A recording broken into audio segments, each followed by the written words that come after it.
Hey there! So today we have another review. This is number 9, I believe, out of the Advent beers. This is a Kölsh style golden ale.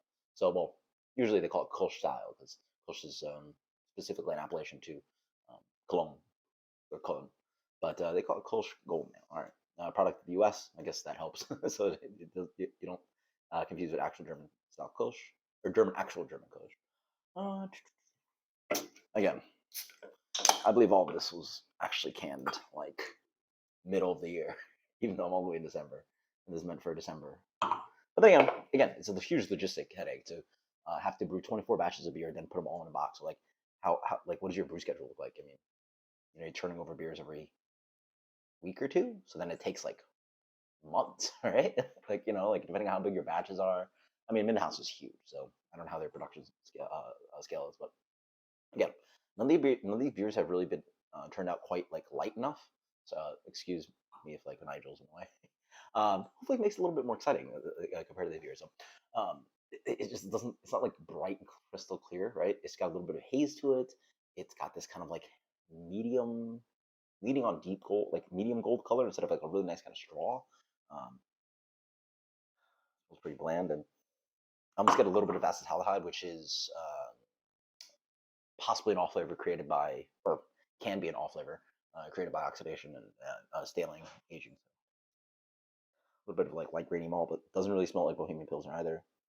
At least the malt. Cheers.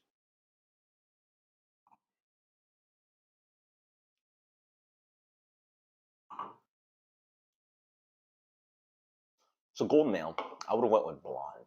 Um, this is stop, Nigel. You can't drink beer.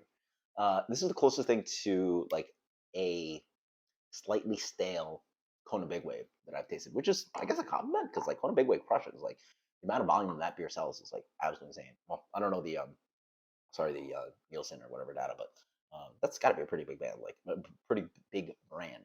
Um, like a lot of people, like conversing with like guests and customers, and a lot of people just know what a big wave is, right? That's what happens when Kona sells out to AB InBev and is able to sell a ton of that product. I guess that is a compliment. Lightly grainy, a little bit sweet. Um, Honestly, yeah. I mean, almost tastes a little bit like a spotted cow kind of thing, right? Just like it's not. It's just a little more crafty and a little bit more characterful than an American lager. But like I think for like lager drinkers, it could just get as easily confused. This really lacks like the hop character that a fresh Dakota Big Wig has, but for sure nothing tastes like a proper style Kölsch. Like the malt's not even there. Like it's a completely different malt profile. It really leans more heavily on like I'm gonna say it's like two row. I mean, again, they could have used like German Pilsner malt in here, but like it really tastes like just American pale, or like slightly darker than German Pilsner malt, and just different kind of characteristics. So that's pretty good. Nothing exciting, but also just like at least like it for sure doesn't taste like a Kolsch, but at least it's drinkable. Let's go with that. uh, sure, I can drink this. Um, 80. Is that even a good score? That's like too high, right? And this is too big of a compliment for this beer. Um, 79. 79 is fair. 79, Kolsch Golden Ale.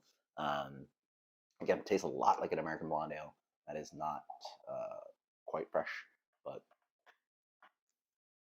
not really much to say and not really much too wrong about it, which is really the compliment that, again, the lack of negative comments is really the compliment to this beer. Cheers.